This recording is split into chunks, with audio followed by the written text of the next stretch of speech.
ഒരു കാട്ടിൽ ഒരു സിംഹം ഉറങ്ങുകയായിരുന്നു. അപ്പോൾ ഒരു കൊച്ചലി സിംഹത്തിന്റെ ശരീരത്തിലൂടെ ഓടിക്കയറി കളിക്കാൻ തുടങ്ങി. ഇത് സിംഹത്തെ ഉണർത്തി. സിംഹം എലിയെ പിടിച്ച് തിന്നാനൊരുങ്ങി. എലി സിംഹത്തോട് ദയവ് ചെയ്തു തന്നെ വിടണമെന്ന് അപേക്ഷിച്ചു. ഒരുപക്ഷെ ഒരു ദിവസം താൻ സിംഹത്തെ സഹായിച്ചേക്കാമെന്നും പറഞ്ഞു. ഇതു കേട്ടപ്പോൾ സിംഹത്തിന് ചിരിയടക്കാനായില്ല.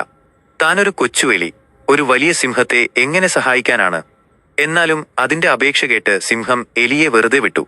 കുറച്ചു ദിവസങ്ങൾക്കു ശേഷം സിംഹം വേട്ടക്കാരുടെ വലയിൽ കുടുങ്ങി.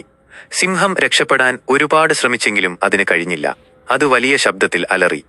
അലർച്ച കേട്ട് അതേ എലി അവിടേക്ക് ഓടിയെത്തി. സിംഹം വലയിൽ കുടുങ്ങിക്കിടക്കുന്നത് കണ്ട് എലി അതിന്റെ മൂർച്ചയുള്ള പല്ലുകൾ ഉപയോഗിച്ച് വല മുറിക്കാൻ തുടങ്ങി. കുറച്ചു സമയത്തിനുള്ളിൽ എലി സിംഹത്തെ രക്ഷിച്ചു. സിംഹത്തിന് വളരെ സന്തോഷമായി. താൻ ഒരിക്കൽ പരിഹസിച്ച ഒരു ചെറിയ എലിയാണ് ഇന്ന് തന്നെ രക്ഷിച്ചത്.